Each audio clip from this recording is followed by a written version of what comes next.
So, I imagine you're having just a standard argument with your spouse about, like, who should unload the dishwasher. Right, a totally normal Tuesday night. Exactly.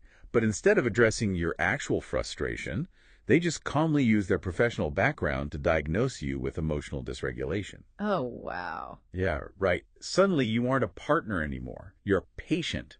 And that jarring shift is exactly what we are exploring today on the deep dive. Yeah, we're looking at Orrie Karim's article, Credentials Don't Cancel Character. Right. And the mission for you listening today is figuring out why we so easily surrender our reality to people with titles like doctor or pastor or director. We really need to learn how to separate someone's professional resume from their actual personal integrity. So, okay, let's unpack this.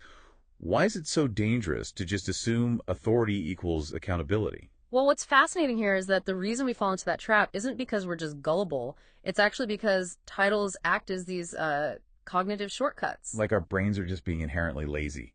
Exactly. I mean, evaluating every single person's character from scratch takes massive mental energy. So we see a title like doctor, and our brain just autofills the word trustworthy. Yeah, it's like treating a professional credential as a VIP pass. Oh, that's a great way to put it. Right, like it might get someone in the door, but it doesn't automatically make them a good guest.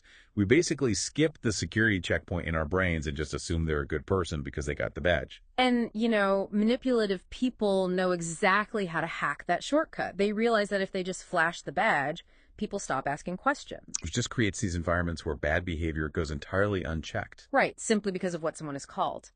But bringing those titles into personal or family spaces drastically shifts the power dynamic. Yeah, because at work, a director has literal structural authority. But at home, trying to force that hierarchy requires manipulation. Karim points out that conversations become incredibly one-sided. It really requires turning education into a weapon. I mean, we normally think of education as a tool for empowerment. But in these imbalanced dynamics, technical language is used to intimidate.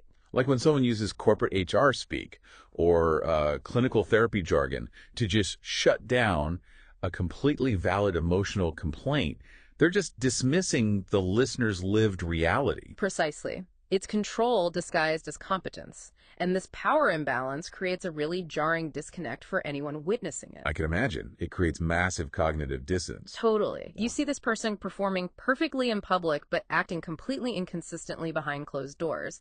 Because true character is really revealed when there is absolutely no audience. Okay, but hold on. Let me push back a little here. Yeah. So what does this all mean? Should you just stop trusting experts altogether? Like if my partner is a literal board-certified pediatrician, shouldn't they actually have the final say on our kids' health? Well, Karim actually clarifies this really well. No, you shouldn't discard expertise entirely.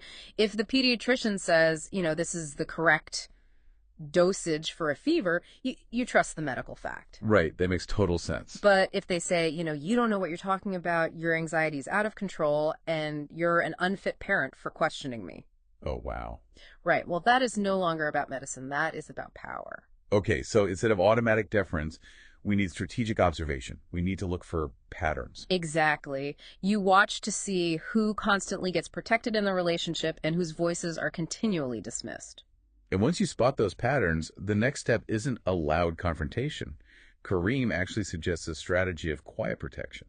Right, setting firm boundaries without offering long explanations. And documenting interactions, right? Yeah. Because you aren't trying to win an argument, you're securing your peace. Yes, and this is especially urgent when children are involved. True stewardship means acting on these patterns immediately. So the children's understanding of truth isn't completely warped by a credentialed person's false narrative. You cannot let them grow up thinking love looks like being managed by an expert. Wow, yeah. Truth just stands entirely on its own. It doesn't require a fancy degree or a corner office to validate it. And if we connect this to the bigger picture, it really echoes the article's closing declaration.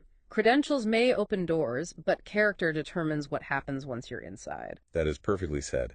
It all comes back to how you treat the people in the room. So we spent all this time focusing on how others might use their credentials to wield power over you. But before you go about the rest of your day, here's a final thought to ponder. Oh, I love turning it inward. Yeah. How might you be unconsciously relying on your own titles, whether at work or in your community or at home, to control the narrative and dodge accountability in your own personal life?